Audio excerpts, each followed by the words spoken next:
ഗൾഫിലുള്ള ഒരു സുഹൃത്തിൻ്റെ ഓർഡർ ആയിരുന്നിട്ടത്. ആൾ നമ്മുടെ സ്ഥിരം കസ്റ്റമറാണ്. അപ്പോൾ എൻ്റെ അടുത്ത് ചോദിച്ചാൽ എൻ്റെ വൈഫിൻ്റെ ബർത്ത്ഡേ ആണ്, അപ്പം എന്തെങ്കിലും ഒരു സർപ്രൈസ് കൊടുക്കാൻ പറ്റുമോ ചോദിച്ചു. ഞാൻ ഓക്കെ പറഞ്ഞു. അങ്ങനെ ആളുടെ സുഹൃത്താണ് എനിക്കൊരു മോതിരം കൊണ്ടു തന്നു വീട്ടിൽ. ഞാനതൊക്കെ നന്നായിട്ട് ഹൈഡ് ചെയ്ത് കേക്കിൻ്റെ ഉള്ളിൽ വെച്ച് നന്നായിട്ട് ഡിസൈൻ ചെയ്ത് കൊടുത്തു. കേക്കിൻ്റെ ഡിസൈനൊക്കെ അവർ നമ്മുടെ ഇൻസ്റ്റാ പേജ് വഴി സെലക്ട് ചെയ്തായിരുന്നു. അപ്പോൾ എന്നെ അതിശയിപ്പിച്ചത് എന്താണെന്ന് വെച്ചാൽ, പ്രവാസ ലോകത്ത് ഇരുന്നിട്ടും വൈഫിൻ്റെ ബർത്ത്ഡേ അത്രയും കളർഫുള്ളാക്കാൻ അവർ കാണിക്കുന്ന ആ ഒരു മനസ്സുണ്ടല്ലോ, അത് വല്ലാത്തൊരു സന്തോഷം തരുന്നത് എന്നാണ് അല്ലേ. ഒരിക്കലും പ്രതീക്ഷിക്കാണ്ടാണ് ആ വൈഫിന് അങ്ങനെ ഒരു സർപ്രൈസ് കിട്ടുന്നത്. ഒരു കേക്ക് അവർ ചിലപ്പോൾ പ്രതീക്ഷിച്ചിട്ടുണ്ടായിരിക്കും, പക്ഷേ കേക്കിനുള്ളിൽ അങ്ങനെ ഒരു മോതിരം അവർ ഒരിക്കലും എന്തായാലും പ്രതീക്ഷിച്ചിട്ടുണ്ടാവില്ല അല്ലേ.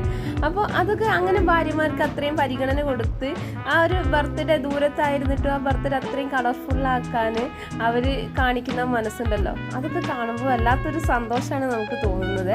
എന്തായാലും അവരുടെ തുടർന്നുള്ള ലൈഫും എന്തായാലും ഹാപ്പി ആയിരിക്കട്ടെ എന്ന് നമുക്ക് വിഷ് ചെയ്യാം.